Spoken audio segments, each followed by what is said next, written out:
Hello दोस्तों, आप सभी लोगों का DElEd first semester math class में स्वागत है। देखिए, इस क्लास में हम लोग डीएलएड 2022 का मैथ का पेपर सॉल्व करने वाले हैं, जिसमें लघुत्तरीय प्रश्नों को देखेंगे। तो पेपर को सॉल्व करने से पहले जिन लोगों ने चैनल को सब्सक्राइब नहीं किया है, कृपया वो लोग चैनल को सब्सक्राइब कर लें और ज़्यादा से ज़्यादा शेयर करें, जिससे कि ज़्यादा से ज़्यादा लोग जुड़ सकें। तो देखते हैं आज की क्लास का जो फर्स्ट क्वेश्चन दिया गया है वो क्या दिया गया है। तो देखिए, फर्स्ट क्वेश्चन कह रहा है कि टेलीविज़न के विभिन्न ब्रांडों को क्रय करने वाले ग्राहकों की संख्या निम्नवत है। तो ये आपकी ग्राहकों की संख्या दी गई, कह रहा है आंकड़ों की पाई ग्राफ द्वारा प्रदर्शित कीजिए।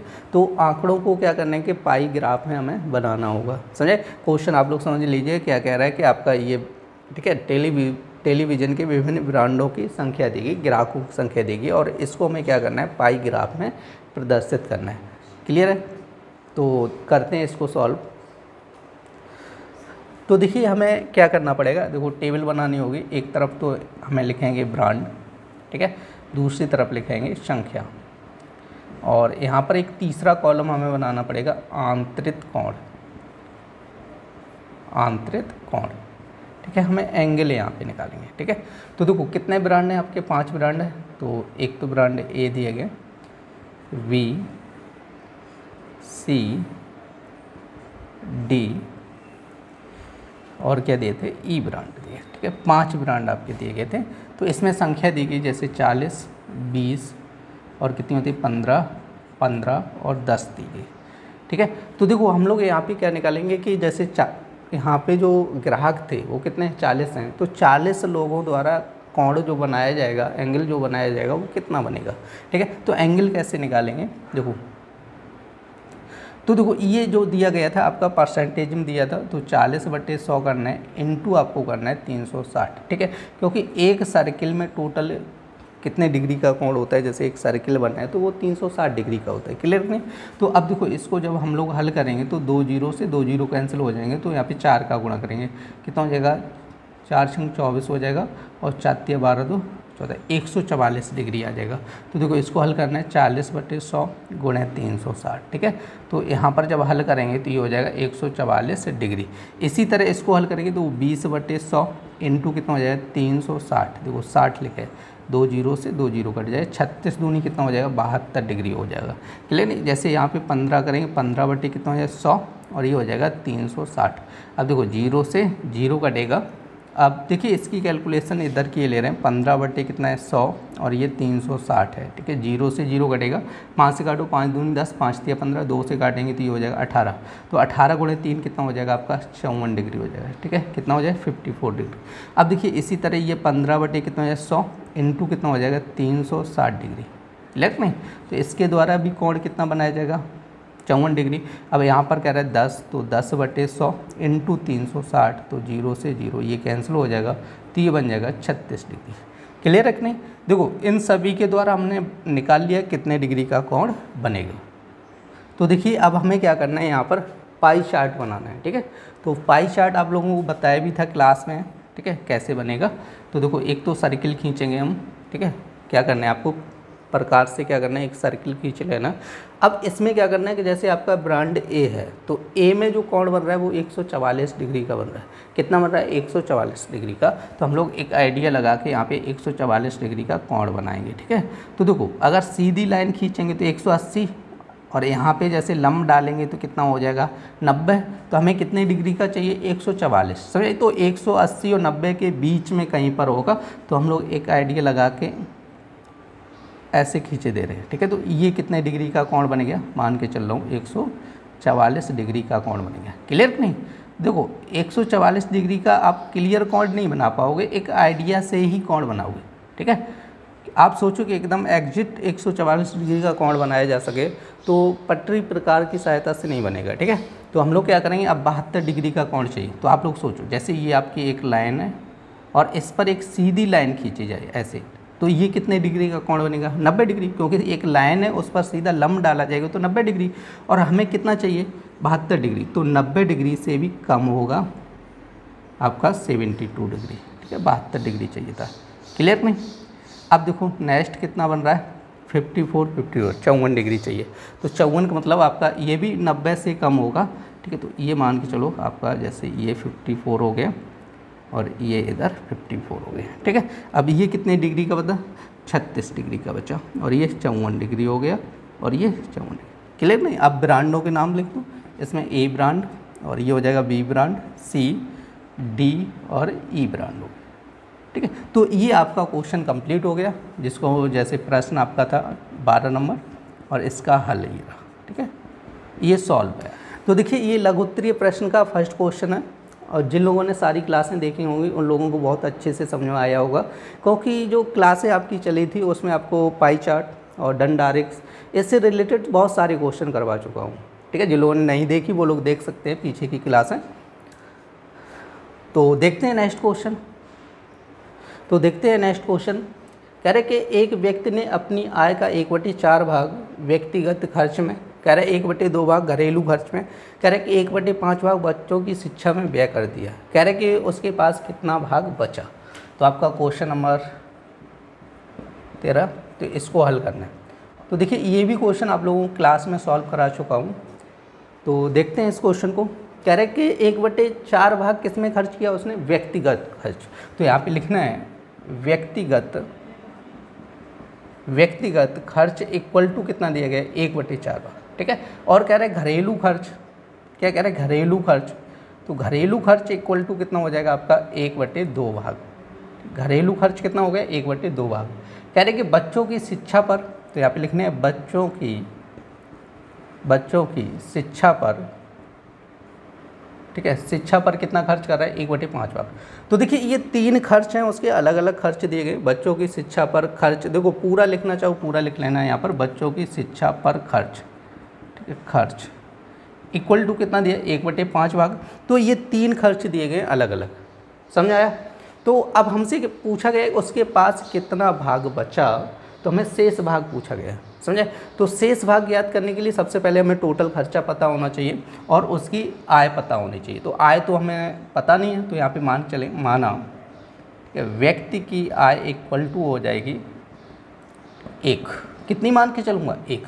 अब 1 क्यों मानना है, क्योंकि यहाँ पे क्या दिए गए, भिन्न दिए गए, समझे। भिन्न दिया जाता है तो वहाँ पे हम टोटल आय कितनी मान के चलता हूँ, 1। अब हमें क्या करना है, इसका टोटल खर्च निकालना होगा। तो यहाँ पे लिखो कुल खर्च इक्वल टू, क्या करना है, तीनों को ऐड कर दो, समझे। तो ये हो जाएगा 1/4 प्लस 1/2 प्लस 1/5। अब देखो हल कैसे करना है, एलसीएम लेना होगा, ठीक है। तो देखो 4, 2, 5 का एलसीएम कितना हो जाएगा आपका, 20 हो जाएगा। तो 4 से भाग करो, 20 में कितनी बार जाएगा, 5 का, तो यहाँ पे 5 आ जाएगा। 2 का करो 20 में 10, ठीक है। तो यहाँ पे 5 का करेंगे तो ये 4 हो जाएगा। तो टोटल कर लो, 5 कितना हो जाएगा, 10, 5, 15, 4, 19 हो जाएगा। तो यहाँ पे आपका बचेगा टोटल 19/20, ये क्या हो जाएगा, कुल खर्च हुआ, समझे। टोटल खर्चा कितना हुआ, 19/20 खर्चा हुआ। अब उसके पास कितना भाग बचा, तो उसके बाद लिखना है, तो यहाँ पे लिखना है शेष भाग, ठीक है। कह रहे कि ना उसके पास कितना भाग बचा, तो शेष भाग निकाल लो, तो वही उसके पास बचा होगा। देखो टोटल आय कितनी थी उसकी, 1 थी, और इसमें से आप लोग 19/20 घटा दीजिएगा। तो 19/20 घटाएंगे तो देखो 20 का क्रॉस गुणा करना होगा, 20 माइनस 19/20, तो ये हो जाएगा आपका 1/20, समझे। तो उसके पास कितना शेष बचा, 1/20।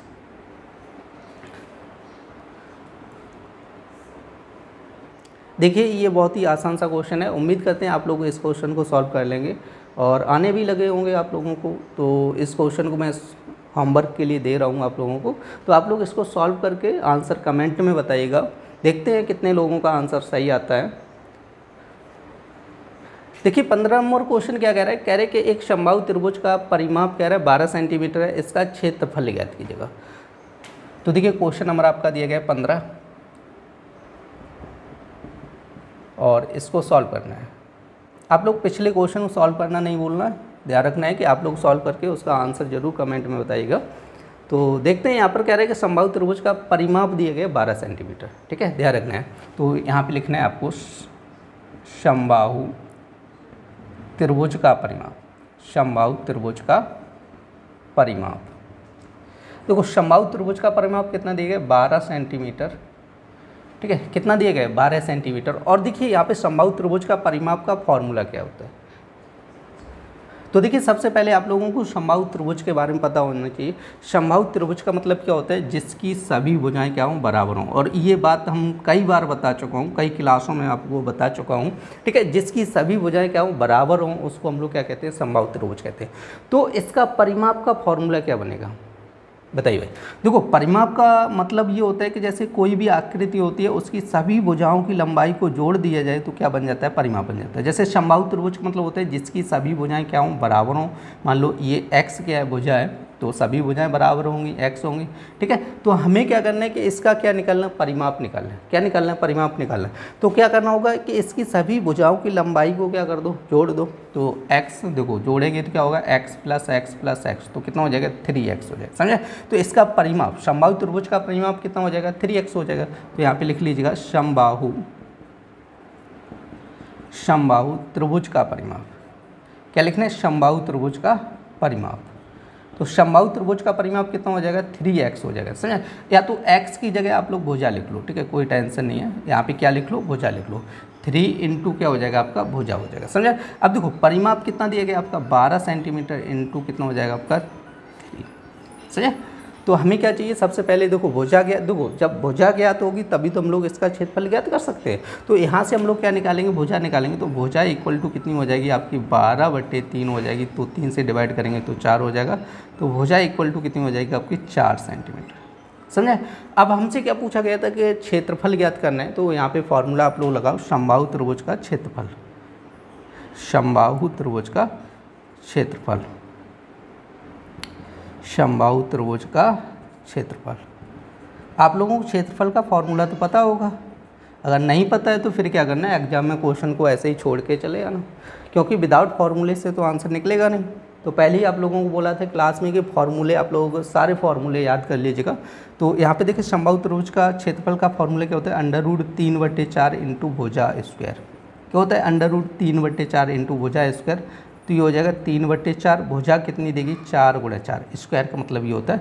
तो कैंसिल कर दो तो ये बन जाएगा 4√3, ठीक है, और ये हो जाएगा वर्ग सेंटीमीटर, ठीक है। इसका आंसर हो जाएगा, क्लियर नहीं। आप चाहो तो देखो √3 का मान भी रख सकते हो, 1 दशमलव कितना होता है आपका 732 रख सकते हो, और 4 का गुणा करके क्षेत्रफल निकाल सकते हो। वैसे इतना भी आंसर आप लोगों का करेक्ट है, कोई गलत आंसर नहीं है।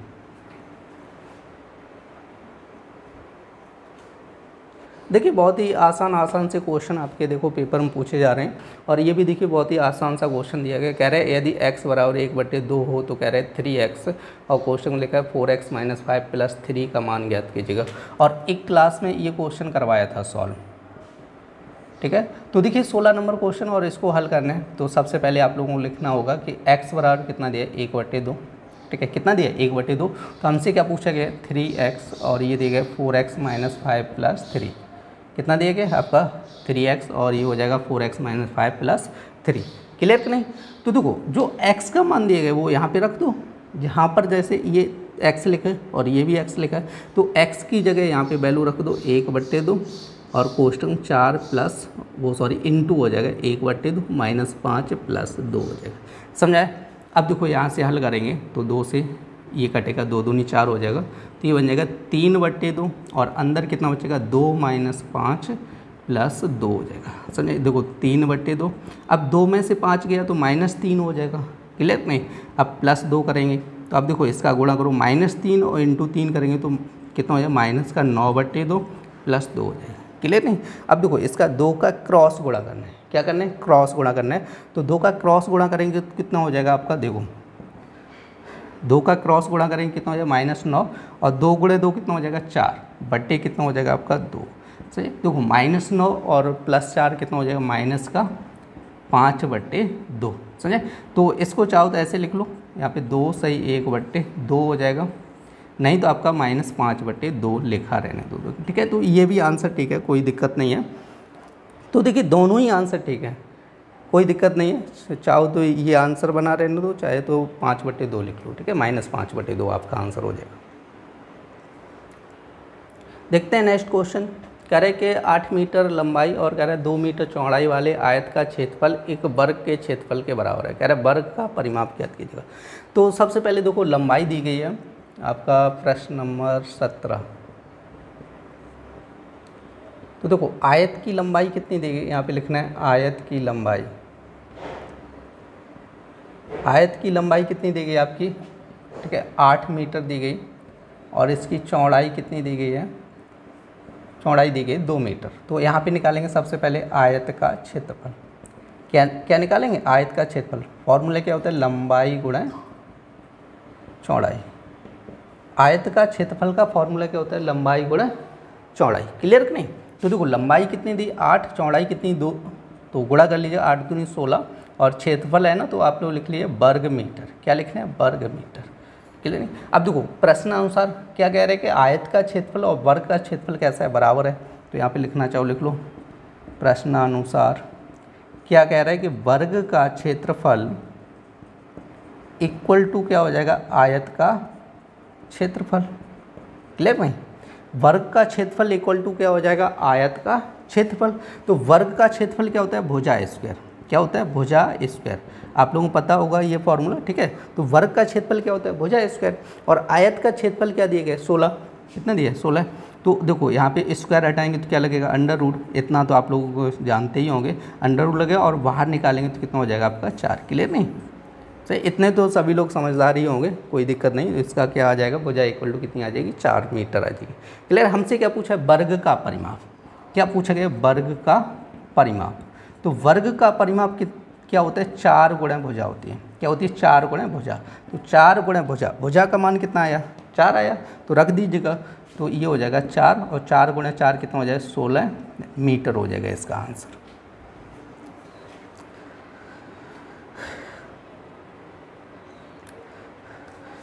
देखिए नेक्स्ट क्वेश्चन कह रहे हैं सरल कीजिए, और आपके 2 पार्ट दिए गए हैं। तो प्रश्न नंबर आपका दिया गया 18, और 18 का हल करना है, ठीक है। तो इसमें देखो 2 पार्ट दिए गए। फर्स्ट पार्ट आपका कह रहा है -12/30 3/5 + 8/10 कह रहा है। तो देखिए सबसे पहले हम लोग क्या करेंगे, इसका एलसीएम निकालेंगे। 30, 5 और 10 का एलसीएम निकालना है। तो देखो 30 का भाग करेंगे तो कितनी बार जाएगा, एक बार। तो 12 में 1 का गुणा करेंगे तो 1 हो जाएगा, ठीक है। अब 5 का भाग करेंगे 30 में कितनी बार जाएगा, 6 बार। तो 6 के 3 18 हो जाएगा। अब 10 का 30 हम करेंगे 3 बार जाएगा, तो 8 3 24 हो जाएगा। क्लियर नहीं। तो देखो इसको आप लोग जो प्लस लगे उसको ऐड कर लीजिएगा, -12 प्लस देखो 8 4 कितना हो जाएगा, 12 हो जाएगा। 2 1 3 और 1 4, 42 बटे कितना हो जाएगा, 30 हो जाएगा, ठीक है। तो देखो 2 में से 2 गया 0 हो जाएगा, 4 में से आपका 1 जाएगा, कितना हो जाएगा, 30 हो जाएगा, ठीक है। 30 बटे 30 हो जाएगा, तो ये काट दीजिएगा। तो इसका जो आंसर आ जाएगा, देखो इधर ही लिखे दे रहा हूँ, 1 आ जाएगा। तो इसका आंसर कितना आ जाएगा, 1। अब देखते हैं इसका सेकेंड पार्ट। देखो सेकेंड पार्ट क्या कह रहा है, -4/6 इंटू -8/10 और -16/30। सही। तो देखो सबसे पहले हम लोग क्या करेंगे, ये इन दोनों संख्याओं के बीच में किसका चिन्ह लगाए, गुणे का चिन्ह लगाए। तो देखिए हम लोगों ने विभाजकता का नियम पढ़ा है, और आप लोगों को पता है कि जैसे आपके चारों चिन्ह एक साथ आ जाएं तो सबसे पहले किसको हल करते हैं, भाग को, उसके बाद गुणा को, ठीक है। जोड़ना घटाना आगे पीछे कर सकते हैं, कोई दिक्कत नहीं। तो यहाँ पे देखो मल्टीप्लाई का चिन्ह लगा है, तो इसको पहले हल करना है। तो देखिए यहाँ पर पहले हल करेंगे तो यहाँ पे क्या हो जाएगा, देखो 2 से काटेंगे 5, और यहाँ से कितना हो जाएगा, 4 हो जाएगा। क्लियर नहीं। अब देखो यहाँ पर देखो ज़्यादा नहीं काटना, अब इसमें 2 का भाग चला जाएगा, लेकिन 2 से हम लोग नहीं काटेंगे। क्यों नहीं काटेंगे, देखते हैं। देखो -4 और -4 का गुणा करेंगे कितना हो जाएगा, प्लस का 16 हो जाएगा। 4 चौको कितना हो जाएगा, 16 हो जाएगा, और वो भी कैसा, प्लस का हो जाएगा। 5 गुणा 6 करो कितना हो जाएगा, 30 हो जाएगा, और माइनस का 16/30। समझे। देखो काटने को तो यहाँ पे 2 से काट देते, ठीक है। 4 में 2 का भाग कर देते, और 6 में भी 2 का भाग कर देते, तो यहाँ पे कितना हो जाता है, 5 या 15। समझे। लेकिन यहाँ पे हर समान नहीं होता है। अब देखो दोनों का हर कैसा है, समान है। समझा है। जब हर समान होता है तो क्या करना होता है, सीधा सीधा क्वेश्चन को सॉल्व करना होता है। 16 - 16, अब बताओ 16 में से 16 जाएगा, कितना बचेगा, 0। तो इसका जो आंसर आ जाएगा वो 0 हो जाएगा। देखिए इस क्लास में DLED 2022 का पेपर सॉल्व किया था। उम्मीद करते हैं आप लोगों को पसंद आया होगा, और अच्छे से मज़े से क्लास चल रही होगी। देखिए ज़्यादा से ज़्यादा शेयर करें, जिससे कि ज़्यादा से ज़्यादा लोग जुड़ सकें, और जितने ज़्यादा लोग जुड़ेंगे उतनी अच्छी आप लोगों की क्लास चलती रहेगी। क्योंकि अभी तो आप लोग फर्स्ट सेमेस्टर में हैं, इसके बाद आपका सेकंड सेमेस्टर भी आएगा, थर्ड फोर्थ, बहुत सारे सेमेस्टर पड़े हुए हैं। तो आप लोग चाहते हो कि आगे भी इसी तरह आप लोगों की कंटिन्यू क्लास चले, सेकंड सेमेस्टर की, थर्ड सेमेस्टर की, सारे सेमेस्टर की एकदम अच्छे से मैथ की पढ़ाई होती रहे, क्योंकि मैथ में कोई प्रॉब्लम ना हो। ज़्यादातर स्टूडेंटों को क्या होता है कि मैथ में ही सबसे ज़्यादा प्रॉब्लम होती है, क्योंकि मैथ ज़्यादातर स्टूडेंटों को नहीं आती है। तो इसलिए यदि आप लोग चाहते हो कि सेकेंड थर्ड और आगे ऐसी कंटिन्यू क्लास चलती रहे, तो आप लोग लाइक किया करें और ज़्यादा से ज़्यादा शेयर करते रहें, जिससे कि ज़्यादा से ज़्यादा लोग जुड़ें, तो आप लोगों को बेनिफिट होगा। तो फिर मिलते हैं ऐसी नेक्स्ट क्लास में, तब तक के लिए धन्यवाद।